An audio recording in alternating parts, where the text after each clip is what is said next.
And we're live. It is Friday, May 8th, 2020. Boris Johnson is facing an uprising from his own party over, this will sound familiar to you, plans to release too many people from prison. Meanwhile, Kim Jong-un is praising the Chinese handling of the coronavirus, even as the New York Post reports yet again that he was once filmed chatting with body doubles. We're not allowed to have fun anymore, but in lieu of fun today, we have Emily Bell here, and that is like super because she is so interesting. So, Ben, that was so interesting. Oh God, no pressure. It's true though. The heat is on.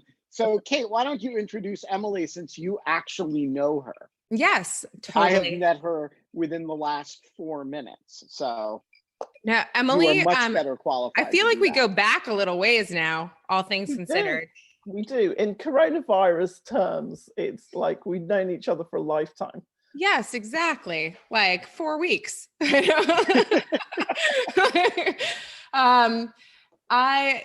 So Emily is the founding director. I actually would love to hear how this all came about at some point today, but is the founding director of the Tao Center for Digital Journalism at Columbia Journalism School. And you came over after having, I think it was directly after having been editor-in-chief of kind of Olive Guardian's kind of web presence. That's right.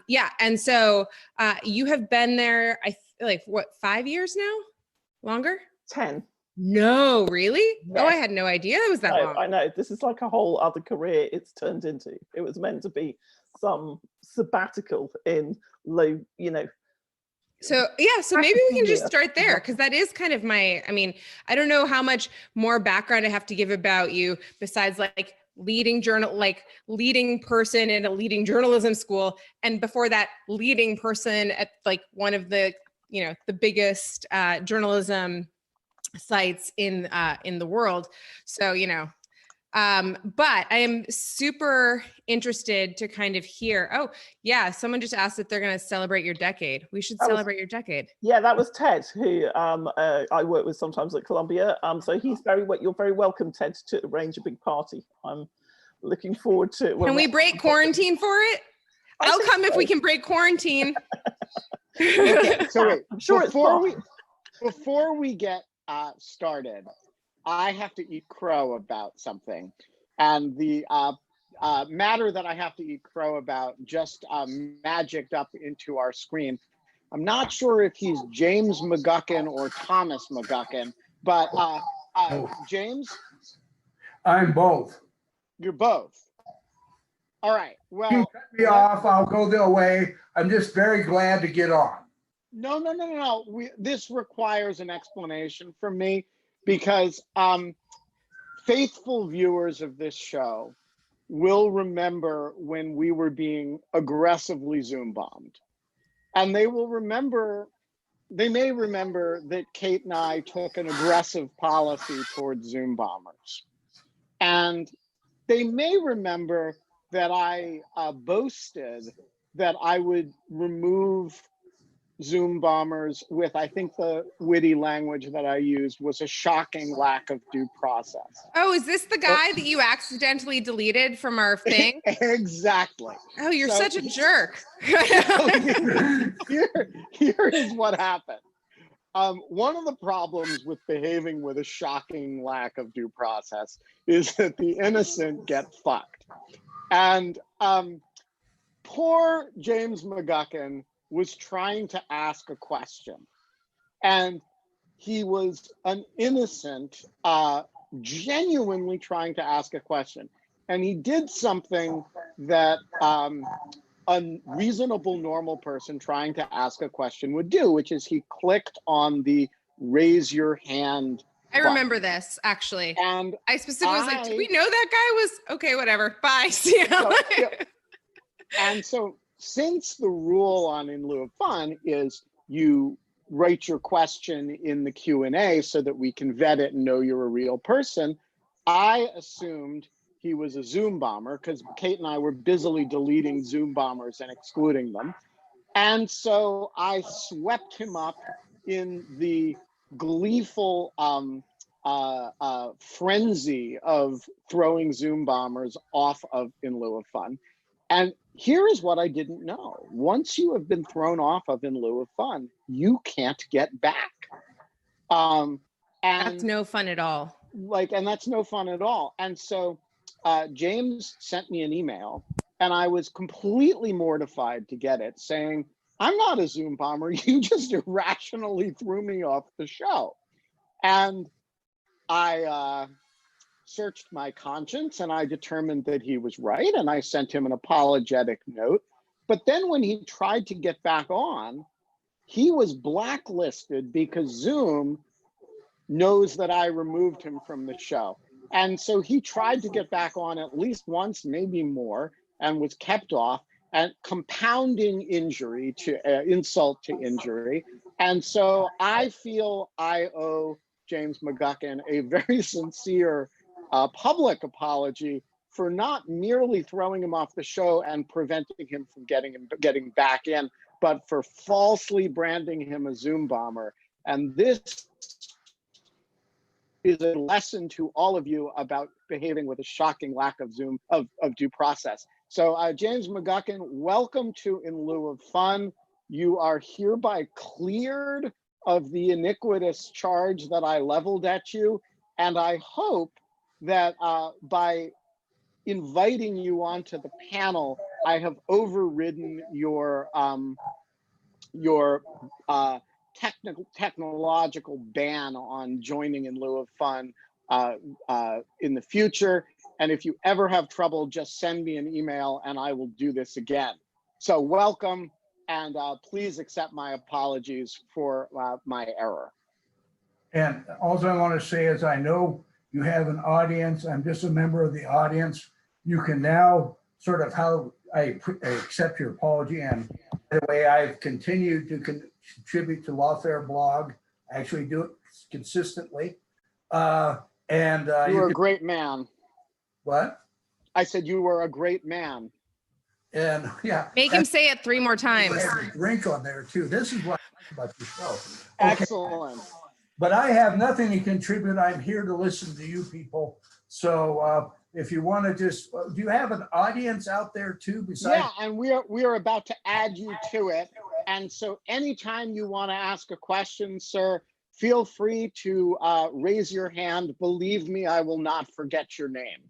Is that I think Q&A? That's Q&A, right? That Yes, you in can Q&A. write a question in the Q&A. You can do what you did the first time, which is raise your hand. I won't make the same mistake again. And you are welcome in the audience anytime. Okay, well, let's continue. Get me into All the right, group and I'll listen, okay? enjoy the show. Oh, you will. I just want to say that if I had the power, I would never have misused it in this way. Spoken like someone who's never had the power. I know. See, this is content moderation. This is Kate's thesis in action, right? I am the poor, beleaguered Facebook This is what happens in employee. moderation at scale, Ben. Mistakes Right. get made. You're making decisions really fast. You get one wrong. It's And true. then poor James McGuckin can't get it undone. And so he basically wrote an email to Lawfare headquarters saying, hey, what gives here? I wasn't Zoom bombing anybody. Of course, he was right. You know, it's actually a like all jokes aside, it's a microcosmic example of a lot of the issues that Kate writes about. And that now Emily writes about. There you frankly. go. So Indeed. It's he will Welcome, have, Emily Bell. Let's talk. I was going to say in future, he'll have to go to the Zoom oversight board to get let back in. And they will have an elaborate process of detailed appeals at carried out at some of the world's leading hotels. No I doubt. recommend him as the chairman of the Zoom Oversight Board because he has now experienced both sides of this, right? He's been victimized by irrational content moderation, but he's also, I think, has an appreciation of the fact that it was accidental and that these things are probably pretty hard to administer in practice. I will point out that that we dismissed probably, what do you think, Kate, 200-300 Zoom bombers? Like easily. I mean, Yeah. Wow. Like I spent a lot of time getting rid of people, and this is the only complaint we got. So our percent ratio is really quite good. Yeah, you're just lucky he wasn't the president of Norway or something, and then you'd Well, I'm be totally also lucky he wasn't an asshole. I think we're okay. He's a gentleman who has actually contributed regularly and generously to Lawfare, and he was a total mensch about it, raised the issue, got it addressed, but wasn't a jerk. And so I actually think, it's a really good example of how at small scale, these things are manageable through people being decent. And, I hope I responded to it decently, and he certainly did. But once you try to scale it, it gets really hard. That's all I got. Okay. I know. I know. That's actually kind of like, it's this very funny story when Instagram first started, before it was acquired by Facebook. I interviewed like one of the 3 co-founders, and they would just do all of the content moderation, was just like the 3 of them rotating through taking dick pics off of Instagram, like in succession, like every 8 hours, like they would just kind of like job. Yeah, seems awesome. Yeah. But like obviously, is it like that was not feasible for very long. I have the dubious distinction of being the person who forced comments onto the Guardian website before I think almost any news organization in the world took comments. Is that true? It is true. And do you regret that? Was that like a thing you reflect on with pride, or do you think are you like Victor Frankenstein about that? I reflect on it daily and come back down to inhabit the body of Victor Frankenstein. So it was both simultaneously probably one of the best and worst decisions that I ever made. It was highly naive, but at the same time, back in whenever it was, 2006, 2005, 2006, it was a very different world. So we learned an awful lot just even in the first, I remember kind of like in the first sort of like 5 or 6 weeks as we really gathered momentum and started to be popular, thinking, oh shit, this is not this. And as the most eminent people at the Guardian, sort of the line of them outside my door to complain about the assholes on our platform who quote unquote are not Guardian readers grew ever longer.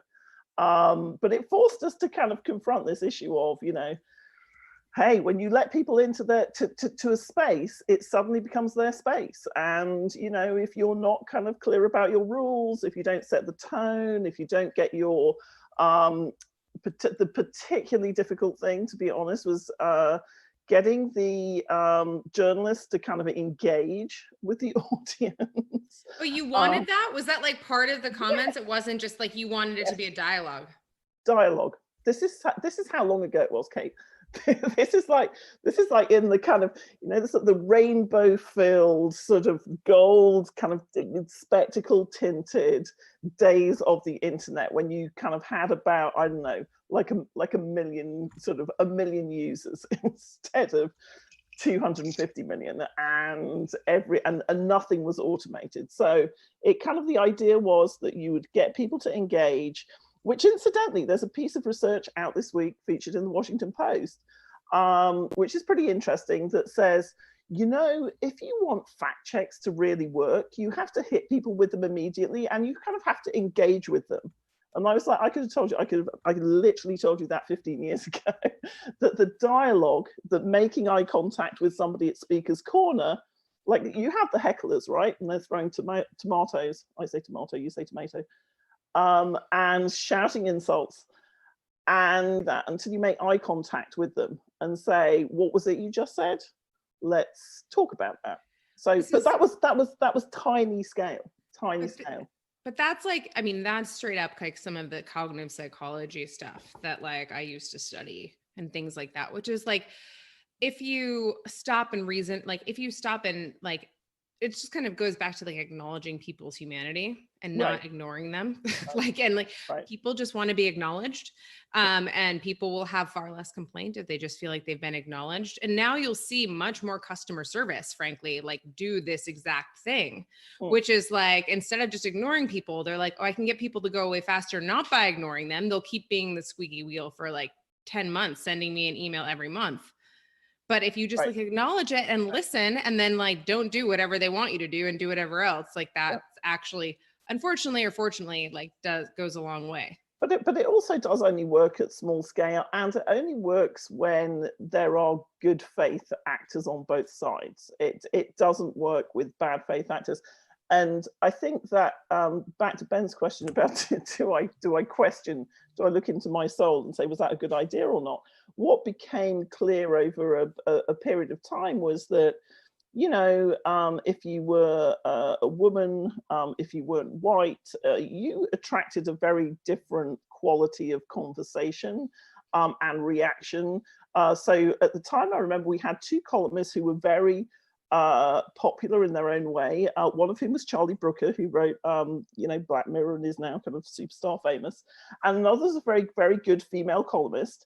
And they write really similar things. And we actually said, you know, we bet if we swap the bylines on their pieces, the reactions would completely change. So like one was like, Charlie, you're so great, you're so funny, you're so sharp. The other one was, you know, shut up, you stupid bitch, what do you know about this? I mean, it's kind of like, I could have told Facebook about this long time ago. Yeah, so, Ben has like an entire like lived theory about this of like. So I actually I have a lived controlled experiment in this, which is my colleague Susan Hennessy. We wrote a book together. We have worked together since Susan was in law school, and you know, we are extremely close personally, and we live kind of parallel lives professionally, right? So we are respectively, I am the editor-in-chief, she is the executive editor of the same publication, Lawfare, right? We write together a lot. She is a regular legal affairs analyst on CNN. I am a regular legal affairs analyst on MSNBC. Our political sensibilities are very similar, and we co-byline an immense amount of material together. So we are as similar professionally as it is possible to be. There is one big difference, which is I am male and 50 and look like this, and Susan is female and significantly younger and quite attractive. The reactions to us are so wildly different that it is, even when we say exactly the same thing, and I am not somebody who comes to this from a sort of identity politics, you know, orientation at all. I have been stunned at the difference in the reaction to us when we say exactly the same thing. And I get a lot of hate. I get a lot of nastiness. My emails are nothing like what Susan gets. And so I don't know. I think it is a very deep validation of some of the writing that Danielle Citron has done, whom we had on the show. I have been very chastened by it, to be perfectly frank. With somebody who you can easily say, well, the circumstances are different. You haven't, at least somebody who's intellectually cautious has an instinct to attribute differences to circumstantial differences. I can discern no circumstantial differences here. It's as close to a controlled experiment as life gives you. The difference is unreal. And it's like trading bylines. Right.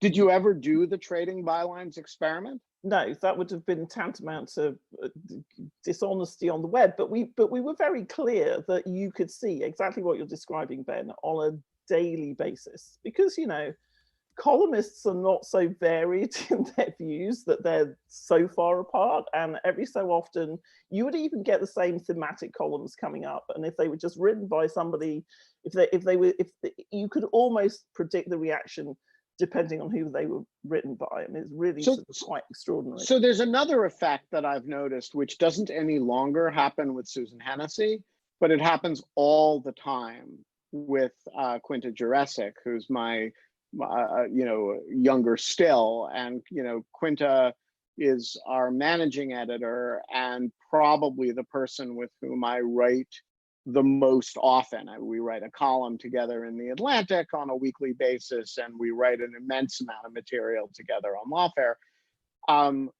It is a matter of routine that people attribute things we have written together to me alone. Right. And it absolutely never happens that people attribute things that we wrote together to Quinta alone. And I make a point of correcting it in public whenever it happens. If it happened yesterday, something that Quinta was on, doesn't get, gets attributed to me, I always just sort of append on Twitter and, at Q Jurecic. But I am amazed at first of all, how often it happens, which is to say every column, somebody prominent will do it, but also how lopsided it is. It never happens in the other direction. Nobody ever leaves me off. And, if it happened, if a third of the time it was the other direction, you could say, well, all right, I'm more senior than Quinta is. I've kind of mentored her. I'm kind of I'm in some sense, maybe I'm the senior partner in the enterprise. Okay, so maybe it happens more often in that direction, but never, no. Right? It doesn't happen in the other direction. And I think at some point you just have to look to the argument that the left has been making for a long time, which is, unconscious bias is the best, simplest explanation for this, and it has more explanatory power than anything else I can think of, to be perfectly honest. Yeah, Emily, can you? Yeah, I'm specifically. Do you have say whatever you're gonna say? But I also am just curious. Have you co-authored stuff? And you're pretty senior. You're pretty fancy. You would be kind of, I would think, the lead name on a lot of things. If you've co-authored things, has that happened, or? Really? I mean, my kind of work was, so I used to be a reporter way back in the day as a reporter, then I was an editor, then I was a kind of commentator. So I kind of, I have experienced it less in terms of my byline, but I've experienced it a lot just in terms of my career. I'm only in journalism because I was a failed lawyer. So it's one of my favorite facts about you. Me too. Yes, it's like having done a law degree at one of the world's most self-satisfied universities. I decided it was not for me. The only difference is I didn't bother to do the law degree, but yeah, I'm basically a failed lawyer. Basically, I did the law degree, and then I did another law degree, and then I still didn't become a lawyer. So just hey, you are so a lawyer. You are a lawyer. I'm Not afraid run you're away a from lawyer. being a lawyer. Don't You're tell a my freaking- parents completely disagree. You're a freaking law professor. You're like the ultimate lawyer. Yeah. Well, But I just don't believe the rules apply to me. So that like kind of ruins everything. I mean, but back to your question, Kate. I mean, something that happens to you, because I'm a lot older than you, so now I've reached my 50s. One thing which I find, which is in common with a lot of my female peers, is that underneath the seemingly calm exterior is just an immense amount of rage, like immense amount of rage about how we spent our 20s and 30s. And I was really lucky. I worked, you know, at The Guardian. It has to be like one of the best places on earth, theoretically, to work if you're a woman. But it was like, you know, back to my law degree, I was there for 3 years. You know, I took whatever it was, 16 courses. I didn't have a single female professor, not one. I didn't attend a single lecture by a woman. I went to work. I think for the first kind of 10 or so years of my professional life, I had 2 female editors. And you just became used to like, oh, this is just how it is. And now with hindsight, I'm so glad to see women in their 20s and 30s going, not fucking good enough. Because I think, you know, kind of, I grew up with, I grew up sort of protesting, probably another reason I'm not a lawyer, protesting about Margaret Thatcher, whose politics I loathed and whose presence was kind of huge. It was sort of, as a student in the 80s. But in a way, it sort of happened at a time when I think because of the presence of Thatcher, we weren't sort of riddled with self-doubt as women about going into the workplace. It was like, oh, you can be prime minister, you can do anything. Not true. And so now I think sort of with hindsight, the syndrome that you're describing of, were you overlooked? Did people kind of refer to your male colleague rather than you? I think that it just became something that you accepted. And I'm a fairly strident person, and was often told that I was fairly strident or that I talked too much in meetings and things like that. And I began to accept that about myself. And now I'm absolutely livid about it, but in a very British, calm way. Yeah. Yes. So Very British, calm way.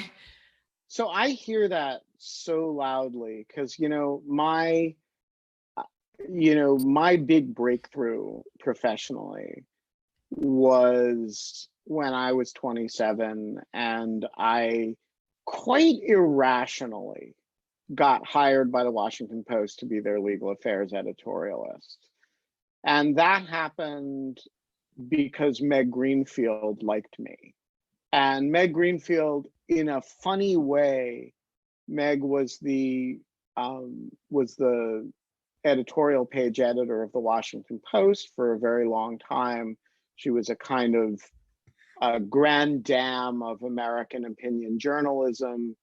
And, you know, she was in some ways like a Margaret Thatcher character, not in that she was a political leader, but that she was a person whose presence in the role that she was in, she was the editorial page editor of the Washington Post for a very long time. She wrote a very famous column in Newsweek. Her presence in that role made you just understand that women were doing those things, and made you, and she, I mean, it's a funny question. She and I worked together for such a short period of time because she died, that it seems silly to call her in any sense a mentor. But, you know, I'm very keenly aware that my public persona is very much a creature of Meg. And, you know, she actually said to me very bluntly one day, I want to give you a column so that you can annoy your elders. And so I, like, you know, in this way that I think a lot of young women in the life of ideas and letters and art and, you know, and sort of public stuff have this sort of sense of having been the creation of a older male figure. I have this sense of having been sort of plucked out of obscurity by a important, like, significant figure who was majestic and female, and I was in awe of. And Meg hired me when she was dying, and I knew she was dying when she hired me. One of our first conversations was about her cancer and her, her emotional experience of it. But I do think what you're describing about Margaret Thatcher creating this space, even among people who loathed her politics, this just kind of understanding, if only falsely, that you could do that. I think Meg very much did that for me, and created a, like, just a sort of normal expectation. I mean, she wasn't the only one by any means, but that, the person who, in that creepy way, molded me like clay, right, was an older female woman, as opposed to a male woman. But the difference there is, like, just like Sandra Day O'Connor kind of had this, like, oh, now there's a woman on the Supreme Court, we don't have to keep worrying about hiring female lawyers to firms, hiring female law professors. That was kind of the thing that Emily, I think, was kind of likening Thatcher to, like, oh, if you now we've got someone all the way to the top, just, I mean, similar to Barack Obama being like, okay, now Barack Obama is president, Black men have equality, like, what else do you need? And I think, to your point though, I love that your personal story is that, like, you were mentored by a senior female woman. Like, I think that that's a beautiful and pretty rare. I've never been mentored really by a senior female woman. I've only been mentored by really wonderful kind of senior men, and like Danielle, who I cannot think of as older than 35, even though I know she's she's very senior, but she doesn't look like she's older than 35. But and Danielle, so right, but the and Danielle thing. So dirty little secret is Danielle's a little bit older than 35, and and it's important not to make not to sort of write her role, like, because she's a personal friend, because you guys are close, not to sort of put her in a different category. But look, no, I am totally accepting the point that Emily made in the terms that she made it, but I'm also, I accept very much that the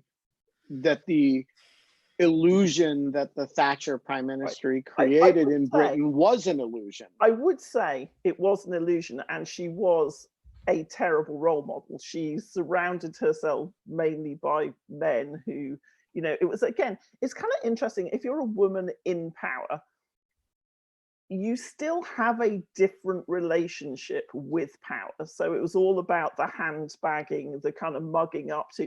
And now when you see kind of, female leaders like, Angela Merkel, who's probably the most accomplished politician, certainly in kind of Europe at the moment, maybe in the world, there's a really very different sort of quality, I think, of which is great to see, quality of relationship of women to power.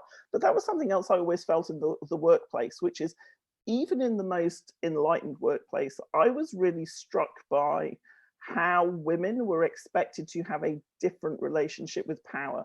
So, you would get your job description for your promotion, and it would be you have to help, guide, it wasn't sort of like you should lead, direct, etc. Kind of it's just and Ben, to your point about sort of those, like, how differently your female colleagues are, how different the reaction is to them. I often just used to think, kind of, this is like, do they know they're doing this?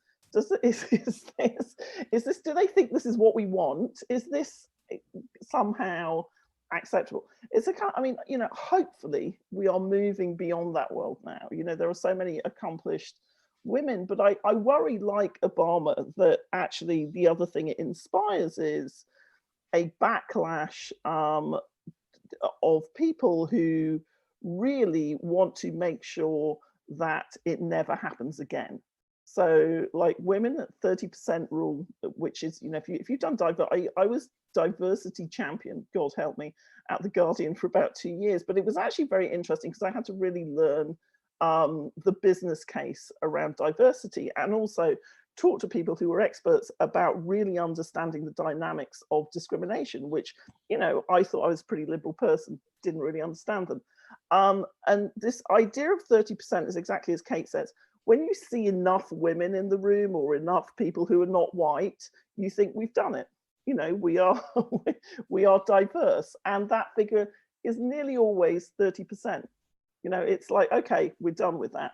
And then the backlash, once it moves beyond that, you get the backlash to, we want this back to how it was before. And I feel in some ways that that's actually the perpetual struggle that women are in the workplace. I couldn't agree more. And to your point about taking on like the power, I just think about power suits and about like all, you know, and about like having to always dress like a man and like dress in this like kind like the way that women used to dress in like the 80s is like they were kind of coming into this. Yes, the big boxiness, like actually like completely erasing the fact that they're female in the room, even though like it's obviously like the unavoidable thing in the room, which is just like this. So, I mean, I don't really want to get into super personal stories, but like my mom was a state Supreme Court judge, which is like the lowest trial court in New York, but she like was like a big deal in our small town. Yep.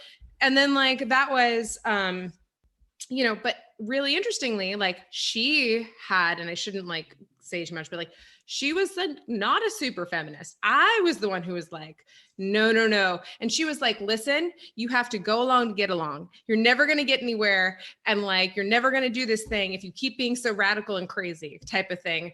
And I was kind of like, as you kind of say, you're like, I was one of the people who was like, I don't want to live like that. Like, I can't do that. Like, that's not actually like achieving anything. Right. If I can put on like this entire cloak of like looking like a man and trying to talk like a man, yet still getting treated like a woman.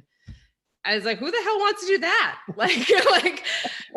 So it just, I think that there is, yeah. And then like all of my, and it's funny, you say you look back and you have like kind of rage, and I definitely have rage, but I actually have tons of gratitude.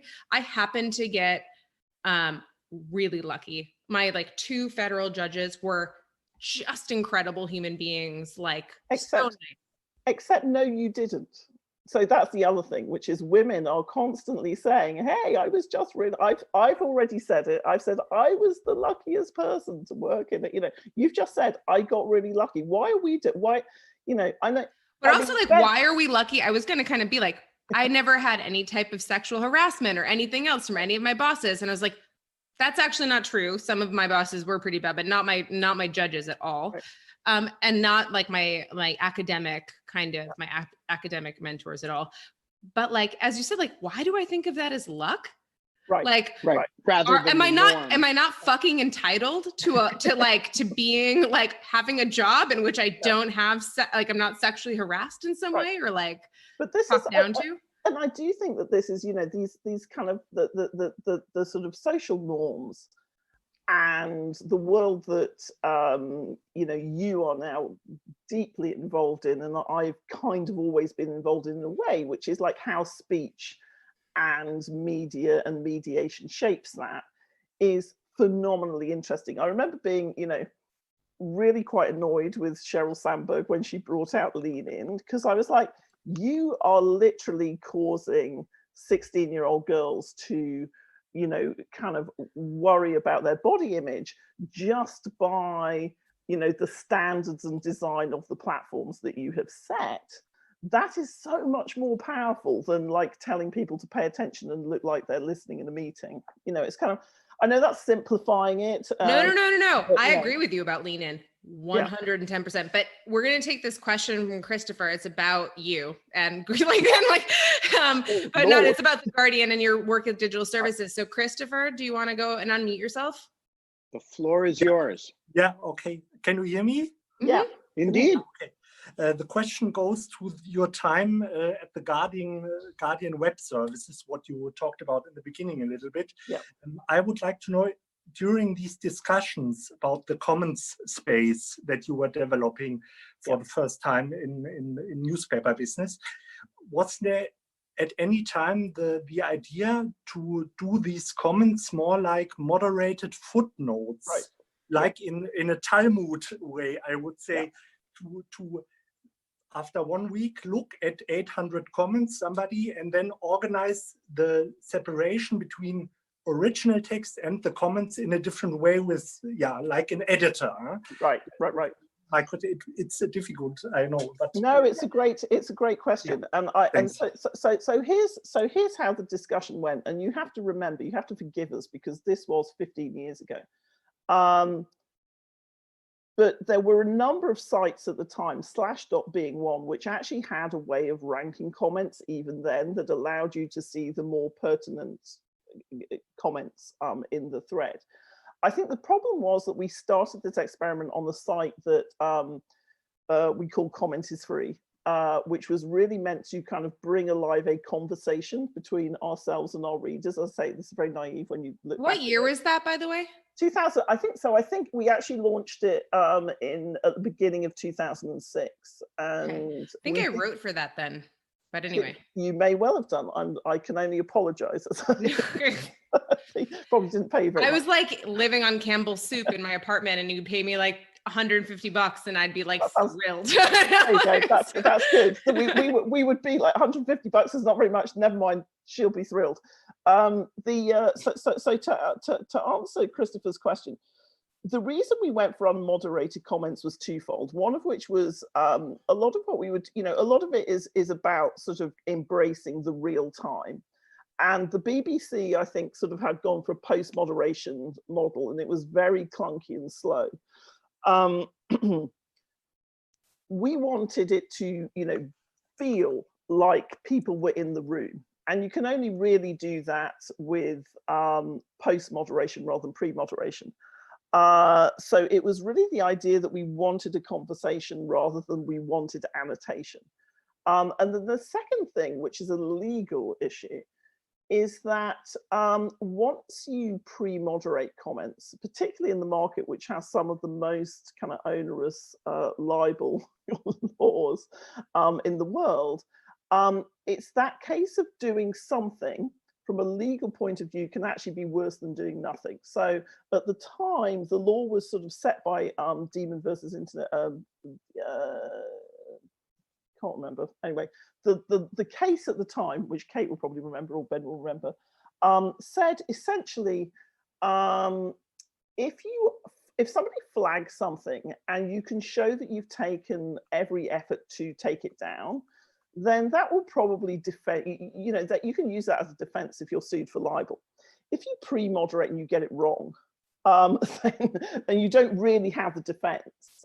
And so our legal department said, this post-moderation thing, it may seem very risky, but actually it may also not be that risky. It may be the better route to go. So it was both practical, legal, but it was also a cultural thing. And we didn't know what we were stepping into. I mean, we really had no idea. We thought nobody would engage. We were like, oh, we'll be lucky to get 5 comments on an article. And I think at the end of the sort of month 3, we had something like 10,000 comments. And at that point we thought, well, the thing that really works is having engaged journalists and moderators who can kind of work. We learned an awful lot. Would we do it differently, like Facebook? I think if I was starting again in 2005, we would start with stricter rules. I think we went with a lot of the good faith ideology of the internet that said, let people be anonymous, or at least let people be anonymous, because we will get better insights from people who otherwise feel they don't have a voice. I think, with hindsight, you'd have actually had people register so you at least knew who they were or had some sense of who they were. I think we opened the gates very, very wide, and we shouldn't have done that. And that's the lesson that the platforms are now learning, which is if you start with those gates wide open, at some point you're going to have to close them. Yeah, so that's a theme that we were talking about in a significant way in our conversation on the other day. But let's use that to pivot to the Tau Center. What are you doing in your current role, and what are the issues that you're thinking about with respect to contemporary digital journalism? And also, how did you start? Like, how did you transition? Like you said that you thought this was going to be a sabbatical almost. I'm really interested to. I didn't really think so, but yeah, I thought it was. I didn't think it would necessarily be a decade. So it started in 2010, and I had spent. I'm kind of a great believer in. I was a media and technology journalist for a long time. And I was a business editor of a national newspaper before I was the editor-in-chief of Guardian Unlimited, as it then was. And so I spent my life reporting on media companies. And, you know, I kind of think it's self-awareness about when you're really at the end of a phase is very, very important in your career. And I had spent 10 years being a reporter and an editor in print. And then I had spent 10 years having the best time of my life, really sort of helping build the Guardian's web presence.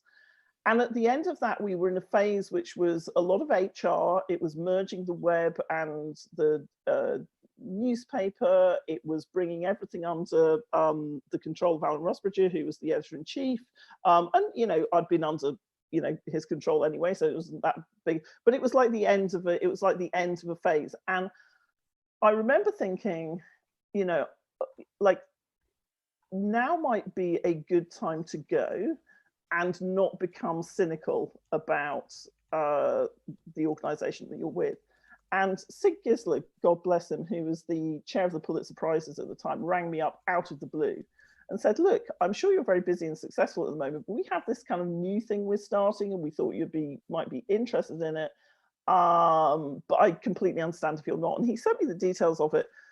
And I said, I think it was that. I tell you the other thing, which is that I didn't start the Guardian's web presence. That was started before I joined, but I was there from it going from a sort of an operation that you could put in one room to really being a sort of a global thing. And I just love the startup culture.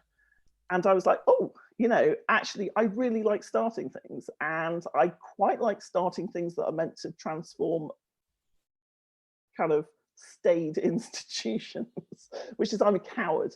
I don't want to go out there and do it, you know, kind of with my own kind of mortgage or somebody else's money.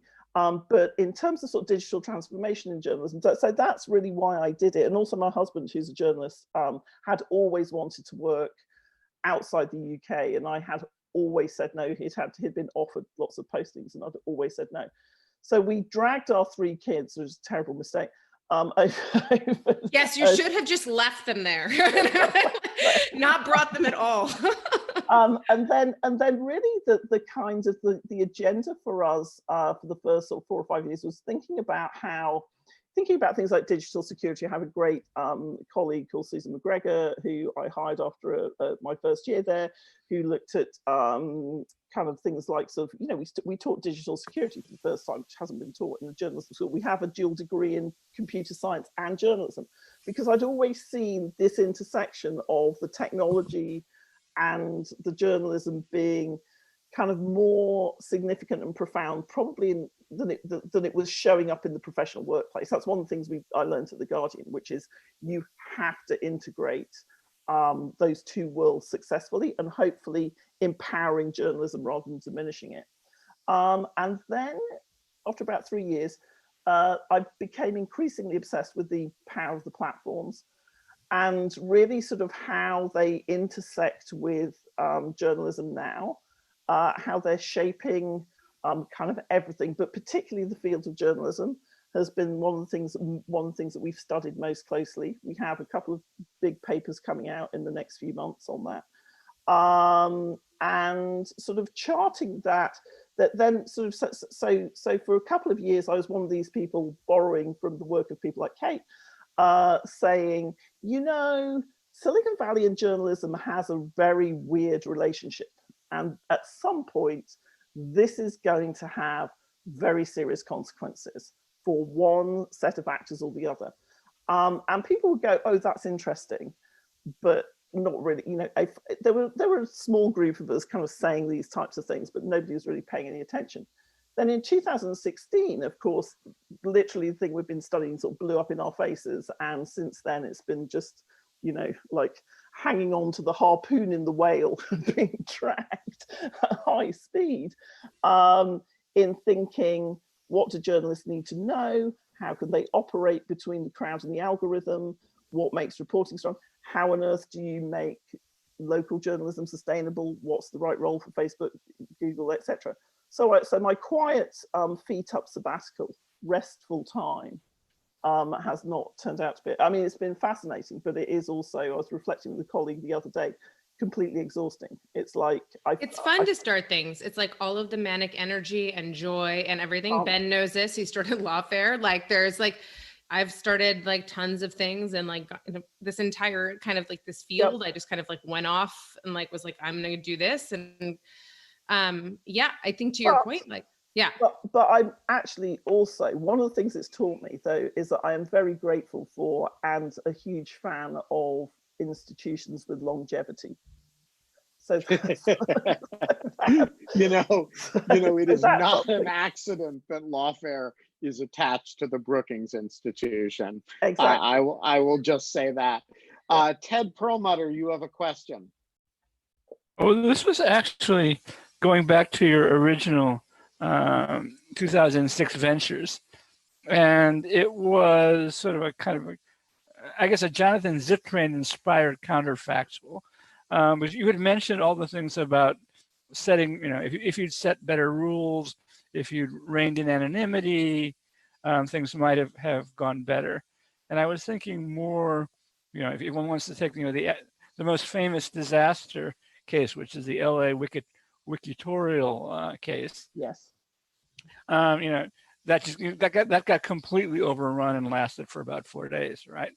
But the Zittrain point was that what you really needed was a core of good actors, people who sort of understood your culture and, you know, would have an investment and would come to the defense of your venture. And I'm just wondering if you'd had, you know, I don't know what the supply of such good actors would have been, but I'm wondering if you had more, if your journey might have been a little less rocky, I guess is the question.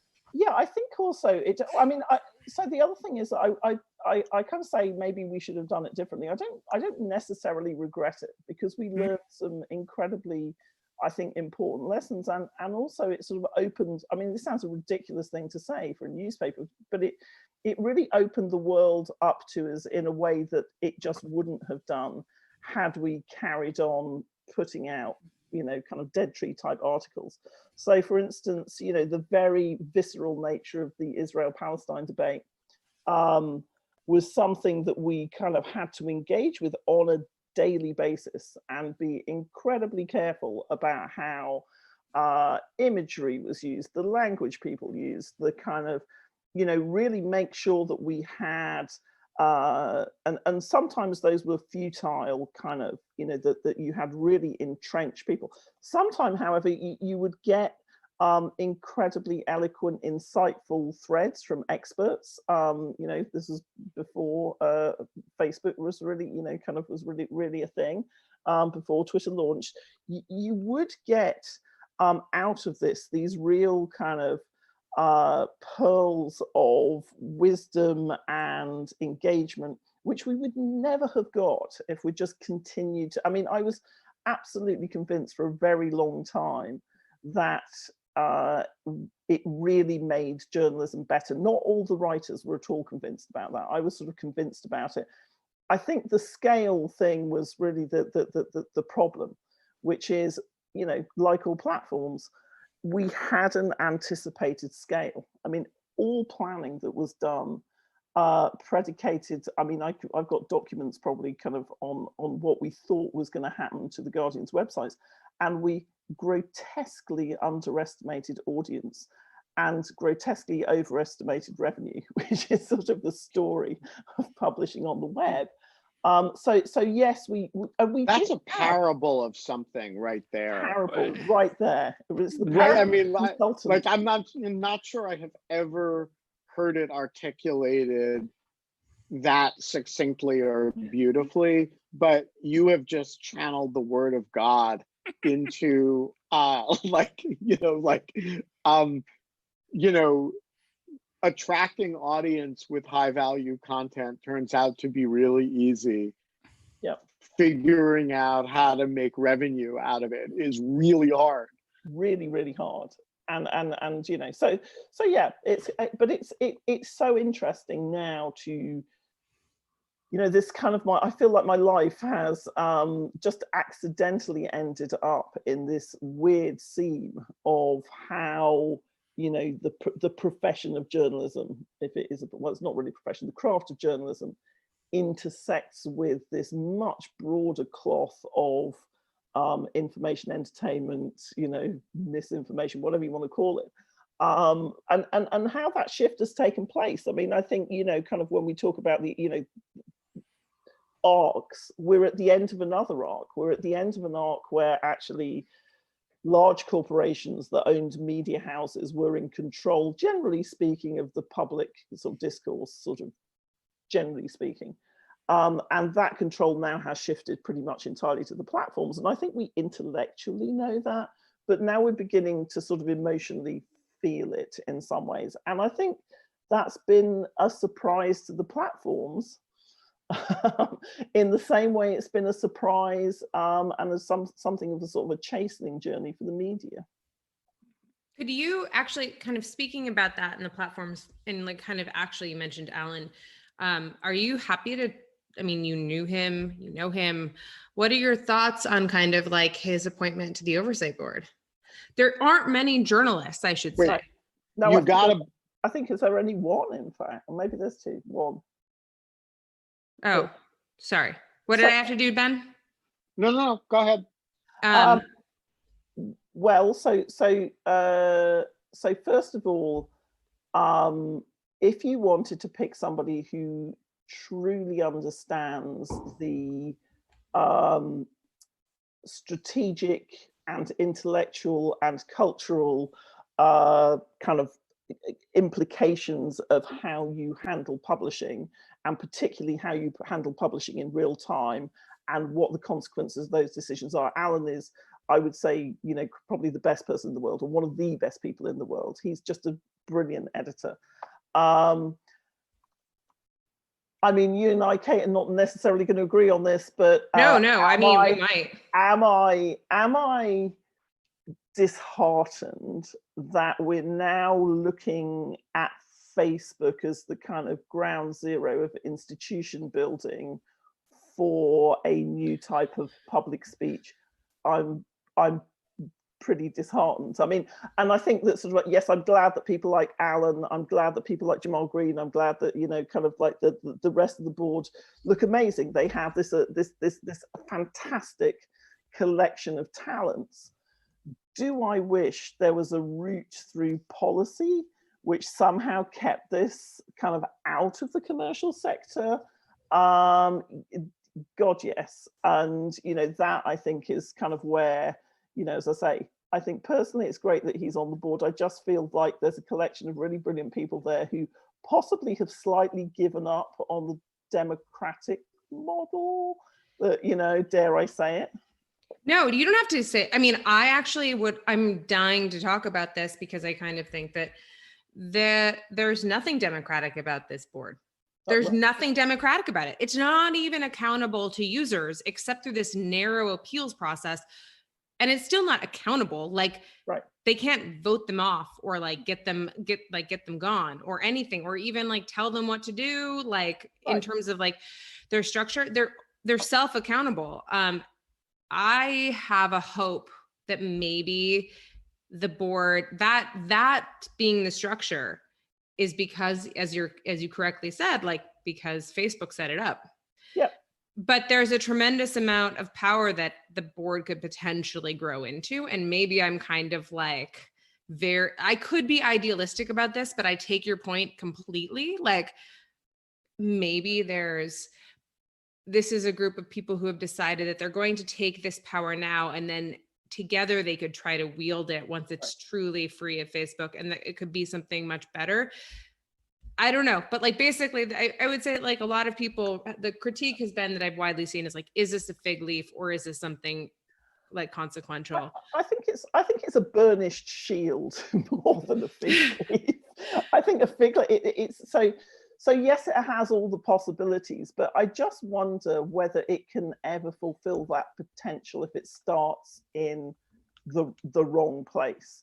You know, and that's the thing, which is just this, just tiny things. It's not even a tiny thing. What are they all paid? I'm a journalist. I'm going to ask that. That's going to be the first question. And it's like, well, we've decided not to tell people what they're remunerated. That's okay. I know, and I'm going to report it soon. Oh, that's good. Excellent. It's like, should I just read out numbers and you can like move? No. Yes. Please, please don't start very low because I'm going to get a twitch. Like, higher. But that's important. So first of all, it's really important. What's the motivation here? I mean, Alan, as I say, is a great journalist. He's also chair of the Reuters Institute, which has just had a $5 million grant check from $5 million check, 3.3 million pounds from Facebook, and a lot more money from Google. And from a sort of so there's a bit of me that's still a tech media journalist, and also a researcher, kind of running sort of a center that has academics working in it, looking at this, that says, the kind of ability to neutralize or purchase critics, the ability to kind of make sure that the regulatory landscape is full of expertise which has in some way been touched by this project is really pretty impressive. And I like you, I hope that yes, this is what Paul Stoll called constitutive moment, and they've made some good choices. And that will sort of carry on and grow. I just wish it was in a different place. And I wish it's really fucked up that it's all having to come from one institutional leader. It also pretty much guarantees that this is going to be like, do you think that, so this is like one of my huge critiques. This is never an experiment that's going to get replicated again. No. I don't think, at least not for a long time, of trying to figure out what people want in this type of global body. Facebook has done it now. Right. Twitter will follow this model. Google will follow this model, TikTok, all of them. And so you're just going to get like, it's just going to be like a standardization. Okay, so counterpoint, which is actually where I do think this is good, and this is not a negligible thing, is I think it's good for Facebook. Why is it good for Facebook? Because because one of the things is that, Facebook has an engineering culture. And when I was working at The Guardian, I worked with a lot of engineers and a lot of editorial people to try and fuse the two, and the cultures are very different. And when you talk to Facebook about why aren't you making more sensible curatorial or design decisions, kind of engineering culture, which, is incentivized in totally different ways, just doesn't have exposure to that in the same way that an editor, when you said, we have to design it like this, otherwise it won't scale, literally couldn't understand it at The Guardian. It would go, but I want it like this, and pictures here, and it to look like that. And it's like, no, that's not going to work. So the constant re-articulation of this is why you should do it, these are the values. This is like hiring the McKinsey of speech.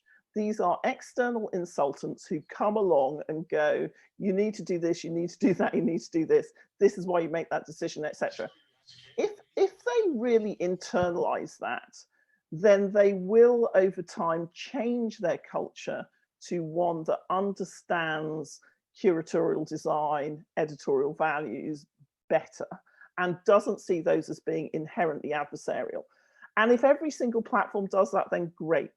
Does it solve the problem of what the fuck are we going to do about the public square, local journalism, kind of sort of how we educate people, how we talk to each other, how we rift, kind of the divisions in society? No, it's not going to do any of that. And I don't believe that it's going to be I think it's sort of the end, Churchillian, it is the end of the beginning in this particularly sort of messy period of how we sort out, how we litigate, and how we think about speech and speech laws. No, I think that's really well articulated. We should talk about this more. Like, I think that this is, my last year has spent, as you know, just like spending all of this time inside this goddamn place in like covering this and having no one know what it was and Right. no one really buy into the seriousness of the project. Right. And so I've been waiting for this day or this week for a long time. And so like, I am like in favor of the board, but that is because I have had like literally a year and a lot of insight into being able to like figure out what this could precisely be. And also I just wrote an entire paper that the last third of which is like basically instructions to the oversight Right. board about how to manipulate their founding documents to like make themselves more powerful. Yeah. But like, you know, I'm completely with you. I think that everything that you said, and like, you're right, that there is like some good things about the fact that so, I mean, it's, no one's perfect, right? Like there's never, like these people on the board are not perfect. By far, they're not perfect. But it's like, I kind of do think at the end of, in fact, I had a lot of problems with a lot of them as I was finding them out during like the course of this. I was like, really? I don't know what I expected, but like, you know, but together as a group, I'm pretty impressed, I would say. I mean, it's a stellar group. It's a stellar group. I think the intellectual exchange will be great. If I could ask one thing of them, it would be to say, you know, this kind of narrow casting of what they can do, which is basically make the hard decisions about content, sort of takedown, etc. Just, you know, it is so frustrating from a journalistic point of view, from a research point of view, from a sociological point of view, that there is so much more that we could know, experiment with, have insight into, which is locked on the servers of these companies and more tightly locked up since Cambridge Analytica, because they are using we got caught, and so we're going to make sure that no one can catch us again by tightening and using kind of privacy as some bullshit excuse. Because I think that really would be kind of transformative. You know, I've taken, you know, you're probably the same. I've taken part in so many seminars about covering COVID-19, misinformation. Like misinformation is such a talking point of the platforms. It's like, we're fighting misinformation. It's like, can we not just move to talking about how to create an informed public and what decisions we need to make to do that? And so I started to kind of, you know, look through papers and listen to people like Carl Bergstrom and Kate Starbird and the great group at UWash about what works, you know, and there's a lot of work which is very kind of not their work, that's great, but there's a lot of work which is very flimsy. And this kind of idea of like what works is so under-researched. And we have the kind of ability to just basically create better interventions, better journalism, et cetera, et cetera. And you're not just going to do that by playing whack-a-mole. So I think that's the other thing, which is like that kind of, to really be effective, you have to move away from the what should we delete, who should we ban, and into the how do we find out more about, you know, kind of the design decisions that were made and how we can all behave in a way that actually shapes things better. So I'm just super hopeful that that ends up being where we go from here. We have to wrap up, but actually, frankly, we have at least one and maybe more member, and Jamal Green is coming on the show on Monday. Cool. Yeah, so you should come back and be in the audience and ask him some questions. And no, I'm serious. You really should. Please ask him some questions. It would be fantastic. I'm trying to get Nick Souser and John Samples to do it, who are also on the board. Amazing. Yeah, you should have them all on. You should have them all on. Yeah, have all 20. Yeah, have all 20 on in lieu of show. Like they don't do MSNBC or CNN. They just come on our rows of heads. I know, exactly. But speaking of people who want to come on, I see that James McGuckin has his hand raised.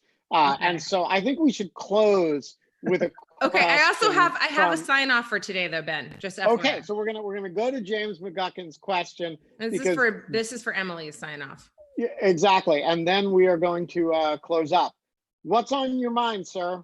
Oh, I just want to compliment you guys because you're sort of fun with your drinks in hand, particularly Kate with her very large bottle of beer. I sort of enjoyed that. Now, coffee's coffee. Okay, I've been drinking coffee for the last 14 hours, but I do enjoy the fact that you all seem to relax and have a sort of like conversation thing. So James, I'm so glad you're not blocked anymore. Yes, James is there. What was Ben thinking? Blocking James. Come back anytime and we will. They're not that large. It's just perspective. Yeah, It's like- it's larger the closer it gets to the camera. It's just like sometimes it looks very close and I'm like leaning forward and it looks huge like this. Okay, All I right, so have what's our sign off today? okay, hold on. I have to share my screen. This is for Emily because apparently this is the sign off for the BBC. I'm recreating it for you. Hold on. This is And so then- kind. This is And then hold on, right? Ready?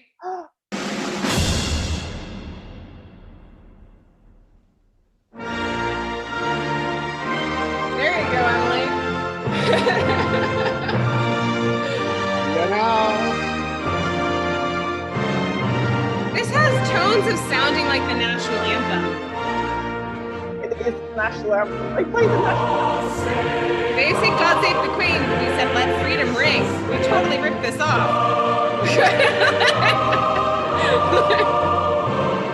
You have a shitty national anthem. Well, so do you. It's our national anthem. Anyways, I am Very much. so glad that you came on today, Emily. Thank And you so much for having me. This is Yeah. great. This it's is And- been a great pleasure, and we will be back tomorrow. We may or may not have a guest. It's just us Saturday, so we may be just the two of us, but I may sneak in a guest because okay, but I'm tired. know. And so it might just be good to just have us because I'm all tired. right, but I may have an opportunity for a really been a long cool week. guest, and I've got some mystery guests for Sunday. So join us over the weekend or see you Monday. But until then, what do we say, Kate? If you can't have fun, you can at least have in lieu of fun with us. I screwed You're it up. getting there. Maybe by episode 50, she'll have got. Sorry. If you can't have fun in In lieu lieu of fun, you can still come hang out with us. There you See you go. tomorrow, guys. Bye.